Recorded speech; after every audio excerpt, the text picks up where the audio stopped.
chams, today we are learning present perfect tense. क्या होता है present perfect tense?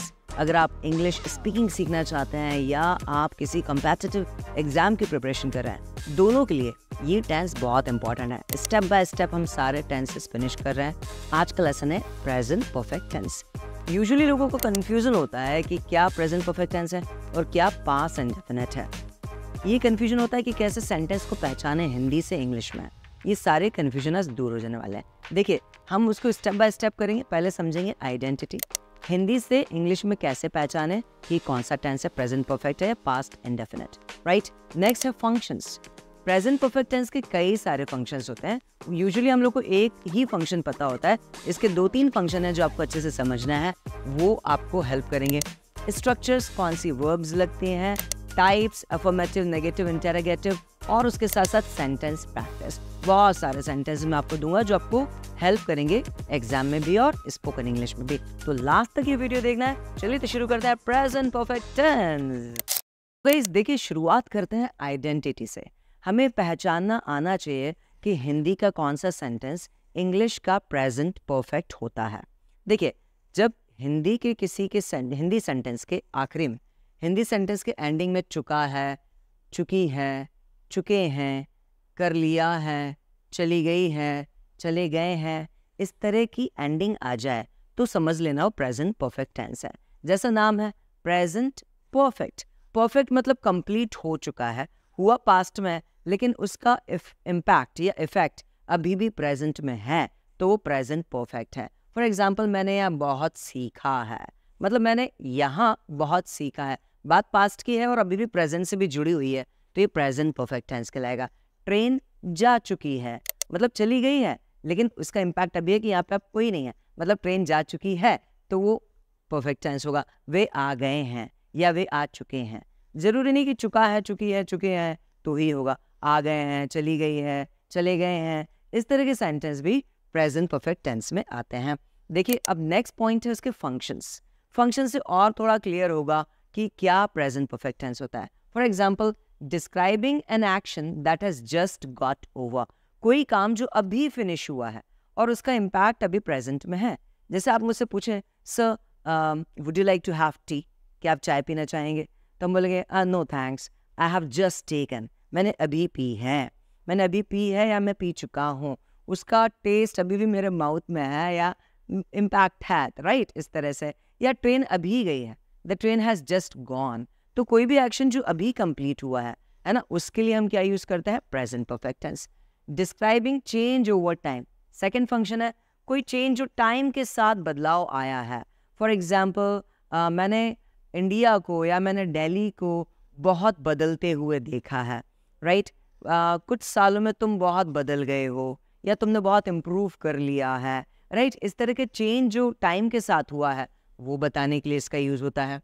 Describing experience up to present, right. जैसे अमिताभ बच्चन जी ने कई सारे अवार्ड्स जीते हैं, या मैं कई जगह हो आया हूँ, कई जगह जा चुका हूँ, या ये कह लें कि इंडिया ने 3 वर्ल्ड कप जीत लिए हैं, जीत चुके हैं, वो उनका एक्सपीरियंस है या अचीवमेंट है। उस तरह की चीज़ों के लिए भी प्रेजेंट परफेक्ट टेंस यूज़ होता है।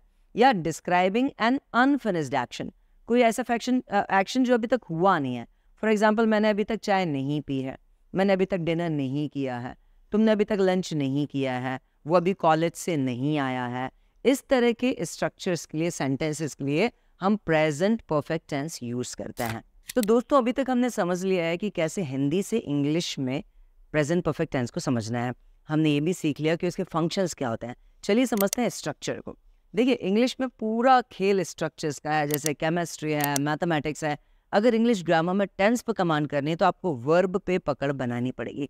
और जितने भी परफेक्ट टेंस होता है ना, जितने भी परफेक्ट टेंस उनमें वर्ब की थर्ड फॉर्म लगती है। क्या बताया? परफेक्ट टेंस में वर्ब की थर्ड फॉर्म लगती है, और इसमें जो हेल्पिंग वर्ब होती है वो होती है हैज़ और हैव।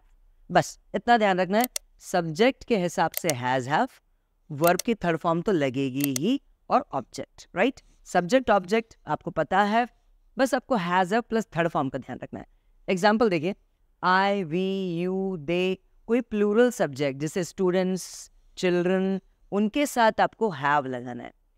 सिंगुलर सब्जेक्ट जैसे ही, शी, इट, या कोई भी सिंगुलर सब्जेक्ट मतलब जैसे मैं बोलूँ कि टीना, राहुल, राइट, इस तरह से कोई हमने एक नाम ले लिया तो इन सब के साथ क्या आएगा, हैज़ आएगा।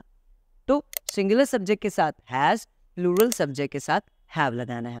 ओके, कुछ एग्जाम्पल देखिए, जैसे मैंने लिखा है मैं चाय ले चुका हूँ, या मैं चाय पी चुका हूँ, या मैंने चाय पी ली है, तो आई के साथ हैव लगाना है, आई हैव टेकन टी।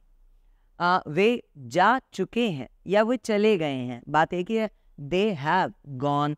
आपको वर्ब की थर्ड फॉर्म लगानी है, ध्यान देना है। लेने को टेक कहते हैं तो उसकी थर्ड फॉर्म टेकन लगाई, जाने को गो कहते हैं तो उसकी थर्ड फॉर्म गॉन लगाइए, right. The students have come, बच्चे आ चुके हैं, छात्र आ चुके हैं, कम की थर्ड फॉर्म कम ही होती है, कम, केम, कम, तो यहाँ पे हम लोग ने थर्ड फॉर्म लगाई हैव के साथ, राइट। आप लोग आ गए हो ना, देख रहे हो ना, ध्यान से समझ रहे हो ना मैं क्या पढ़ा रहा हूँ। देखो अब इधर देखो, ही शीट के साथ देखो, सिंगुलर सब्जेक्ट है, he has finished his work, उसने उसका काम कंप्लीट कर लिया है, कंप्लीट कर चुका है। अब ही यहाँ पे सिंगुलर सब्जेक्ट इसलिए उसके साथ हैज आएगा। She has joined a new job, उसने एक नई जॉब ज्वाइन की है या वो कर चुकी है, उस केस में भी हम क्या थर्ड फॉर्म लगा रहे हैं, ज्वाइन की हैज के साथ। टीना हैज ईटन हर डिनर, उसने अपना लंच या डिनर कर लिया है और कर चुकी है। तो इस तरह से सेंटेंसेस बनते हैं, स्ट्रक्चर ये है। अब आप बोलेंगे सर नेगेटिव इंटरोगेटिव में प्रॉब्लम होती है, चलो तो उसके बारे में थोड़ी बात करते हैं।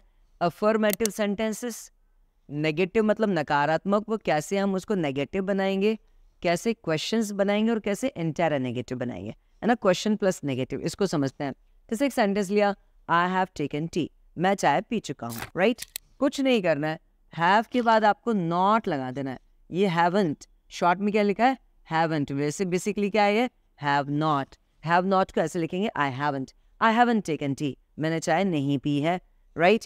हैव आई टेकन टी, अब इसमें क्या किया है, कुछ नहीं करना है, जो हेल्पिंग वर्ब थी ना इसको आगे ले आओ, इधर आगे आ गई और बन गया क्वेश्चन। क्या मैं चाय पी चुका हूँ, हैव आई टेकन टी। क्या मैंने चाय नहीं पी है, तो यहाँ जो हैवंट था ना, इस हैवंट को आगे ले आए और हैवंट चाय टेकन टी, क्या मैंने चाय नहीं पी है। इस तरह से आपके एफर्मेटिव नेगेटिव लगेंगे, राइट। कुछ नहीं, हैव के बाद नॉट लगाया तो नेगेटिव हो गया, हैव को आगे ले आए तो क्वेश्चन हो गया, हैव नॉट साथ में आ गया है तो क्वेश्चन प्लस नेगेटिव दोनों हो गया। नेक्स्ट को देखो, यू हैव डन इट, ये तुमने किया है, ये तुमने किया है। अब ये तुमने नहीं किया है तो you have not done it, have not को शॉर्ट में लिख दिया हैवंट। क्या तुमने ये किया है, हैव यू डन इट। क्या तुमने ये नहीं किया है, हैवंट यू डन इट। कुछ नहीं किया, ये जो हैवंट था इसको आगे लिया यहाँ पर, हैवंट यू डन इट ऐसा हो गया। यहाँ पे जो हैव था उसको आगे लिया तो क्वेश्चन बन गया। तो जब हम क्वेश्चन बनाएंगे, चलो पहले जब नेगेटिव बनाएंगे तो हैज हैव के साथ नॉट लगाना है, और जब क्वेश्चन बनाएंगे तो हैज हैव आगे आ जाएंगे, और एंटायर नेगेटिव बनाना है तो हैज हैव के साथ नॉट लग के सबसे आगे आ जाएगा। यहाँ तक क्लियर है। हैज वाला देखो, उसने मुझे देखा है, ही हैज सीन मी, उसने मुझे देखा है या वो मुझे देख चुका है, बात एक ही है। उसने मुझे नहीं देखा है, he hasn't scene me, has के साथ नॉट लगा, हैजंट, राइट। क्या उसने मुझे देखा है, हैज सी सीन मी, और क्या उसने मुझे नहीं देखा है, हैजंट सी सीन मी। इस तरह से आपको प्रैक्टिस करनी है, राइट। तो सेंटेंस प्रैक्टिस करने से आते हैं, तो इसलिए काम करते हैं हम लोग, सेंटेंस प्रैक्टिस ही कर लेते हैं। मैं आपको वो सेंटेंसेस दे रहा हूँ और आप मुझे इसका आंसर दोगे, कोशिश करना है, राइट। और उसके बाद में और क्वेश्चन दूंगा जिसके आप आंसर मुझे बाद में भी देंगे। जैसे उसने पैसा उधार लिया है, मैंने यहाँ पे ऐसे भी लिख दिया है ताकि आपको समझ में आए, उसने पैसा उधार लिया है। अब पहले तो देखो, इसमें जब भी सेंटेंस ट्रांसलेट करते हैं तो ये देखते हैं कि सब्जेक्ट क्या है, किसने लिया है पैसा उधार, उसने लिया है, तो उसने यहाँ सब्जेक्ट है, उसने के लिए हमने लिख दिया ही, राइट। टेंस कौन सा है, present perfect. Present perfect tense में हैज और प्लस थर्ड फॉर्म लगानी है। थर्ड फॉर्म किसकी लगाएंगे, वर्ब की। यहाँ पे बात हो रही उधार लेने की, उधार लेने को इंग्लिश में क्या कहते हैं, बोरो, क्या कहते हैं, बोरो। और ये ही सिंगुलर सब्जेक्ट इसलिए इसके साथ हैज आएगा। कैसे बोलेंगे, ही हैज बोरो। अब बोरो की third form borrowed, he has borrowed, क्या लिया है उसने, पैसा, तो पैसा मनी लास्ट में आ गया, he has borrowed money, right. ये देखो, तुमने मुझे धोखा दिया है, यहाँ पे सब्जेक्ट कौन है, तुमने, तो तुमने को क्या बोलेंगे, यू। यू के साथ क्या लगता है, हैव। अब यहाँ देखो, धोखा दिया है, धोखा देने को क्या कहते हैं, चीट। तो चीट की थर्ड फॉर्म क्या होगी, चीटेड, क्योंकि इसमें थर्ड फॉर्म लगती है परफेक्ट टेंस में, तो चीटेड लगा दिया। है ना, यू हैव चीटेड, किसको धोखा दिया? मुझे, यू हैव चीटेड मी, है ना, तुमने मुझे धोखा दिया है ना धोखा, अरे धोखा दिया है ना, नहीं दिया, अरे तुम मेरा साथ दे रहे हो, धोखा कहाँ दे रहे हो? चलो सीख रहे हैं हम लोग तो, राइट। यहाँ देखो, मैं कई बार शिकायत कर चुका हूँ, मैं कई बार शिकायत कर चुका हूँ, यहाँ मैं सब्जेक्ट हो गया आई, मैं शिकायत कर चुका हूँ, आई के साथ हैव लगेगा, पहले हैव लगा लो। अब क्या किया मैंने? शिकायत की है, शिकायत करने को क्या कहते हैं? कंप्लेन। कंप्लेन की थर्ड फॉर्म क्या होगी? Complaint, PLAINED, I have complained. अब कई बार को क्या कहते हैं? Many times. तो बस इतना लिख दो यहाँ पे, I have complained many times, ये यहाँ पर हो गया, राइट। वह मर चुकी है। अब थोड़ा अजीब से सेंटेंस है, लेकिन सेंटेंस ऐसा भी होता है, वो मर चुकी है। जैसे बोलो श्रीदेवी को देखा, हाँ वो श्रीदेवी कहाँ मरे, वो मर चुकी है, राइट। वह मर चुकी है, तो कल हम वहाँ उसके लिए क्या हो? शी सिंगुलर सब्जेक्ट, उसके साथ हैज। मरने को क्या कहते हैं? डाई। डाई की third form died, she has died. Simple सा सेंटेंस है, she has died. Am I clear? चलो नेक्स्ट वाला देखते हैं। हमने निर्णय ले लिया है, हमने निर्णय ले लिया। निर्णय लेने को क्या कहते हैं? डिसाइड। और हमने के लिए क्या होगा? वी के साथ क्या लगता है? हैव, तो हमने लगा दिया। डिसाइड करने को क्या कहते हैं? ओ, निर्णय लेने को क्या कहते हैं? डिसाइड। उसके third form, that's it, we have decided. Very simple, we have decided. Tina ने मेरी मदद की है, टीना सब्जेक्ट है, आगे ले लिया। टीना सिंगुलर सब्जेक्ट है, हैज आएगा, टीना हैज। टीना ने क्या किया? मेरी मदद की है, मदद की है, तो मदद करने को इंग्लिश में क्या कहते हैं? हेल्प। हेल्प की third form helped. Tina has helped me, यहाँ पर ये सेंटेंस हो गया। M I clear? नेक्स्ट देखिए, मैंने अभी तक लंच नहीं किया है। अभी तक, अभी तक को इंग्लिश में क्या कहते हैं? अब यहाँ समझना पड़ेगा। मैंने, तो बात मेरी हो रही, तो पहले मैं कर देता हूँ आई। आई के साथ क्या लगता है? हैव। हमें हैज है भी लगाना है, परफेक्ट टेंस है, हैज लगेगा, हैव लगेगा। आई के साथ हैव लगता है तो वो लगा दिया, आई हैव लंच नहीं किया। क्या नहीं किया है? काम किया। अब यहाँ पे वर्ब आएगी, क्या नहीं किया? लंच नहीं किया। तो लंच लेने को क्या कहते हैं? टेक। टेक की थर्ड फॉर्म टेकन।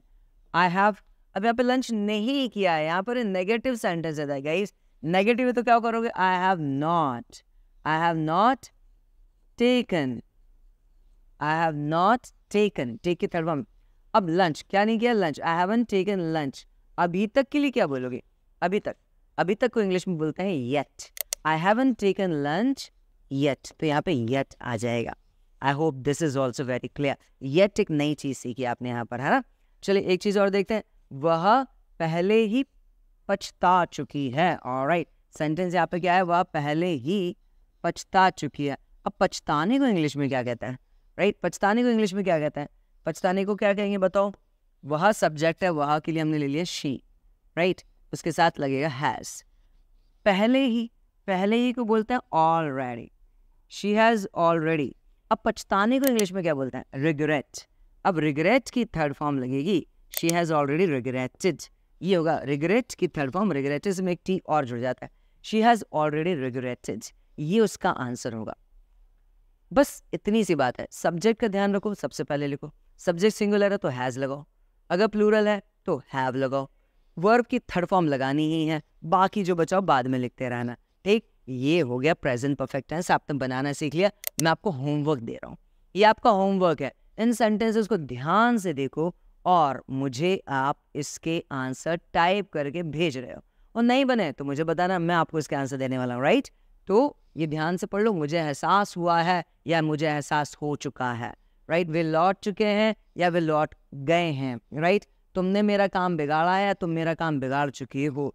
मैंने उपवास नहीं रखा है, या क्या तुमने पूजा कर ली है, क्या तुम पूजा कर चुके हो, बात एक ही है। क्या हम पहले मिल चुके हैं, उसने मुझे माफ कर दिया है। ये सारे सेंटेंसेस के आंसर आप मुझे टाइप करके देने वाले हैं, राइट। ये मैं आपको होमवर्क दे रहा हूँ। एक लास्ट पॉइंट जो इंपॉर्टेंट है, जो आपको समझना है कि प्रेजेंट परफेक्ट टेंस में टाइम अगर आता है तो फिर वो पास्ट प्रेजेंट परफेक्ट में नहीं लिखा जाएगा।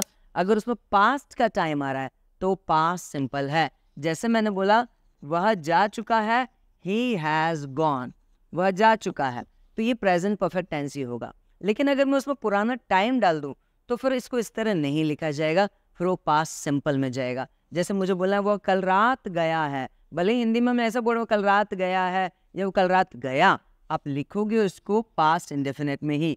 ही went last night, he went last night. अब यहाँ पे सेकंड फॉर्म लगेगी और ये पास्ट इंडेफिनिट टेंस होगा। कैसे पहचानोगे कि प्रेजेंट परफेक्ट है कि पास्ट इंडेफिनिट? पास्ट का टाइम आ जाए तो वो प्रेजेंट परफेक्ट टेंस नहीं होगा। पास्ट का टाइम लग रहा है तो उसको पास्ट इंडेफिनिट में लिखा जाएगा। That's it, very simple. आपको बस क्या करना है, इन लेसन को फॉलो करना है, मुझे आंसर्स भेजने हैं और मैं नए लेसन के साथ फिर आने वाला हूँ। और बस फॉलो करते रहिए गाइस। अगर आपको सेशन अच्छा लगा तो लाइक ज़रूर कीजिएगा, अपने फ्रेंड्स के साथ शेयर करना है। मैं आपको वर्ब की first form, second, third form की एक लिस्ट PDF में आपको इसमें सेंड करता हूँ, वो भी आप याद कीजिएगा ताकि आप अच्छे से परफॉर्म कर पाएँ, right? So that's all for today. Have a nice time. See you soon. Bye bye.